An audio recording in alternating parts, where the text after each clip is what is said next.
Hey everybody, it's Professor Diffley. This is Philosophy 255, Ethics in Social Work, Human Services. So today we are going to do Chapter 9. So these are the first in the lecture videos for that. So the title for this week is, for this chapter, Social Justice, Limited Resources, and Advocacy. What this chapter really focuses on here is some of your obligations as a helping professional in the helping professional field. So we're going to talk about, this concept of social justice. This is going to really be about not just about helping your clients, but helping a category of people, helping society in general. Limited resources. This is going to deal with the reality that resources that we have to help, time, money, supplies, things like that are going to become limited at times. And unfortunately, at other times, you'll see it's something that can be constant. And we're going to have to deal with those issues, what to do. In a perfect world, we're going to want to help everybody equally, but we're going to find that's not always the case. So what do we do? What hard decisions will we have to make? And the last part here is about advocacy, advocating for your clients, advocating for society, and trying to fix these issues of limited ability to affect social justice, trying to remedy the lack that the reality that there are limited resources. So these are things, big ideas that we're going to be facing in our field. So let's get through this. So first, we're going to talk about equality, this first part, and you'll see there are required videos on this about what is justice, what is equality, that sort of thing. So let's get into this. So what is equality? Equality is defined as everyone having an equal right to secure resources and an equal duty to carry the burdens of society. So that's a definition. Usually when people talk about equality, they talk about fairness. That's, I think, if you sat there and thought about what define equality in one word, it'd be fairness. That's what most people are talking about. Everybody treated equally, the same, everybody getting the same access, same opportunities, is what we're going to look at. And that's a general one, but we're going to say there's really three ways to look at this: equality of opportunity, equality of outcome, and equity. And these are things we'll see in the slide that follow. So, but again, equality is really important here for us in the United States, and this is what we call a first order value. It is seen in our founding documents, the concept that all men are created equal. Now, for students of history, we know that hasn't always played out in the past or in the present, but nonetheless, it is a ideal that we strive to. We really want to treat everybody equally, that everybody, people shouldn't be looked down upon or treated differently because of their circumstances, the color of their skin, their sexual orientation, things like that. But even though we're imperfect, to say the least, these are still things we strive to. So because this is such an important thing, and because we're going to serve society as someone in the helping professions, we're going to really these key values here for social work and human services is distributing distributing resources as equally as possible and equal access to opportunities. This is where the advocacy and social justice part of this chapter is going to come into play, right? We're going to try to distribute, even if there are limited resources, as equally and as fairly as possible, and also making sure that our clients and that society, the communities we serve, have access to opportunities equally as those in, say, other communities, in other groups that may be more fortunate in their financial, economic, socioeconomic status there. So let's look at this: equity and equality. You can see there's three slides here, part 1 of 3. We're going to look at, like I said, equality of opportunity, equality of outcome, and equity. So let's get in this. And this really isn't in the text, so really get your information from the slides here. So what is equality of opportunity?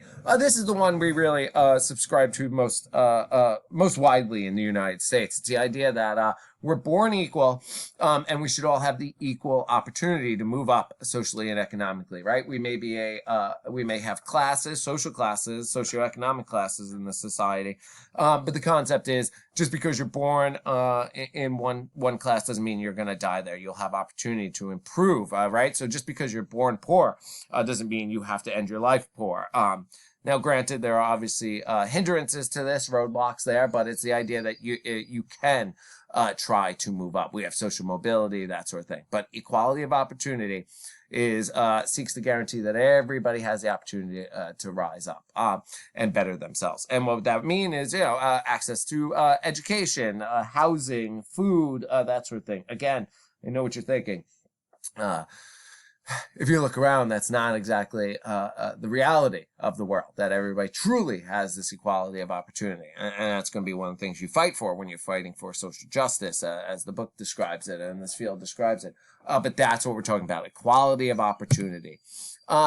Again, this acknowledges, like I said, that their class exists, but it's the idea that we can strive to move up, and we're not going to be discriminated against based on these protected categories like skin color, origin, national origin, religion, age, sexual orientation, gender, sex, those things. Again, these are ideal. So that's what equality of opportunity is, saying that everybody should be given the same chance in life to better themselves, no matter where they come from, what they believe in, that sort of thing. So that's equality of opportunity. I think that's you're probably the one most familiar with. And again, everybody treated the same. So what is then equality of outcome? Equality of outcome is the idea that everybody is entitled to the same standard of living, no matter what. So equality of opportunity just says that a society needs to have the opportunities out there for you, right? There's schools. These schools should be equal. Everybody should get a chance to learn, find their skills, and move up, right? Be that going into the white-collar fields, be that as a skilled professional.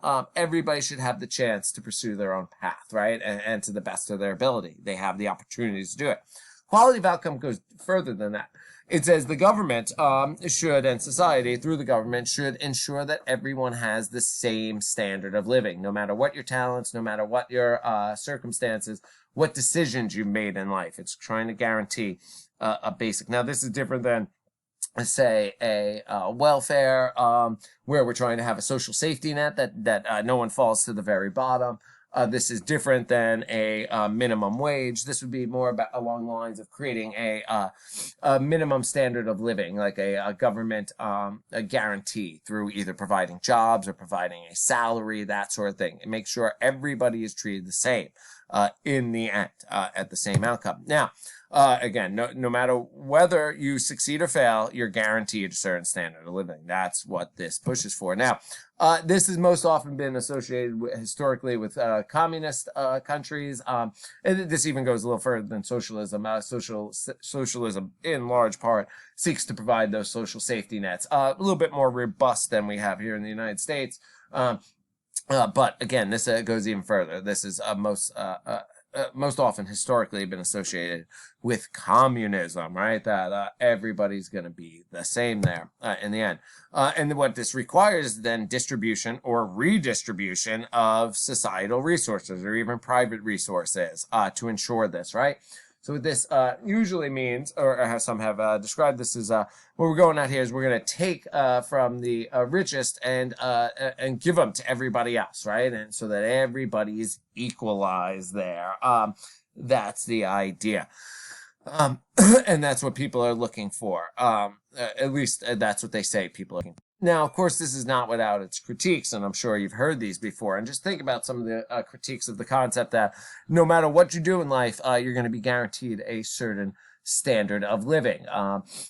What major critiques of this have been that there's it removes motivation to try, right? That you could just do nothing and you're still going to have a comfortable life. That it doesn't matter what choices you make, the government will there to prop you up. Some people say the problem with that is it will encourage people not to work. It'll encourage people not to try. And for others, right, say if you have a brilliant idea that you'll never be able to fully reap the benefits of it, right? You couldn't become the richest man in the world, like, say, Jeff Bezos from Amazon, something like that. You would never be able to reach that standard of living because the argument would be, instead of one person having all that, it should be equally distributed. Now, the difference is here usually, and people say this, in socialist societies where they push this, there are rich people, and you can be extremely rich. What they mostly say is they're trying to avoid the uber rich, where people have billions upon billions of dollars, more money than generations could spend of their family. It is fairer. More fair, to have these given to everybody and equally distributed. So you could be rich, you just couldn't be uber rich, like overly rich. So you would still have the motivation, they claim, to try, because you'd still reap some benefits. But equality of outcome is something not generally subscribed to in the United States historically. You've seen some pushes for this, more often starting with the 99% protests, that sort of thing. And even though there's been some movement towards this, it doesn't seem something that's happening in the immediate future, but nonetheless, it's still an idea out there. So now let's look at, so we did equality of opportunity, equality of outcome. Now let's look at the topic of equity.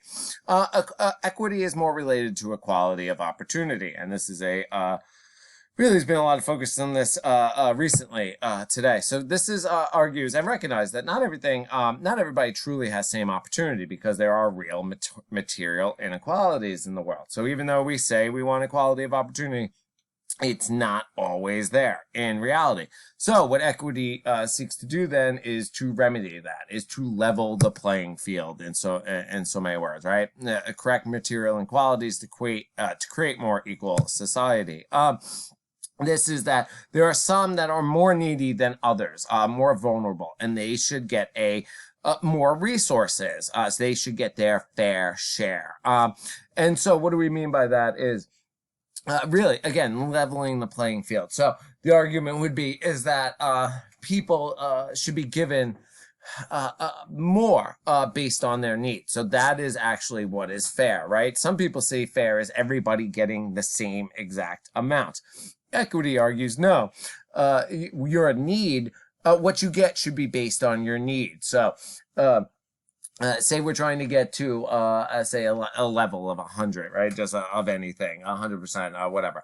If someone's starting out at 75% and someone's starting out at 40%, what this would argue is that what would make it truly equal is if that person starting at 20% was raised up to that 75%, right? They would get more based on their need, is really what we're looking at here.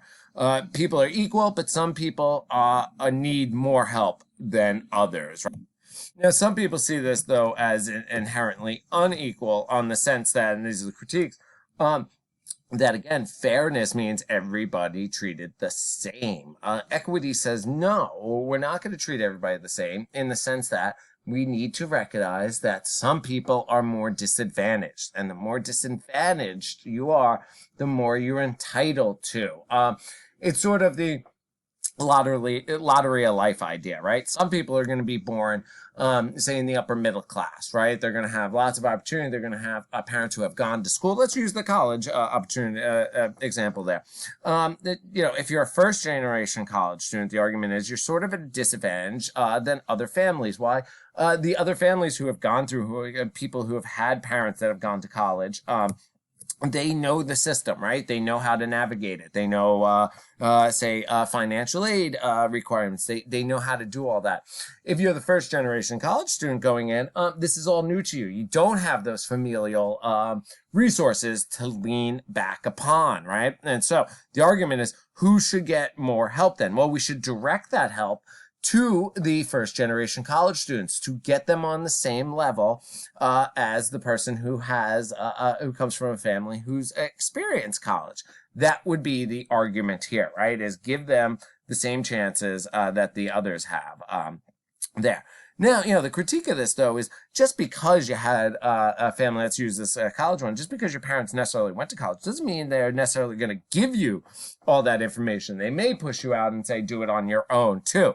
Now, again, things will vary, but this is the argument is we need to identify, and we're going to give more assistance to those who need it most. A critique, though, is, well, what are we going to do with those that just because your parents went to school now, are you to college, are you somehow restricted from these resources? Maybe you truly do need them. Maybe your parents weren't there for you to help you. These are the critiques that we're looking at. All right, so we'll pick up with this and review these three terms at the start of video 2. All right, see you in a bit.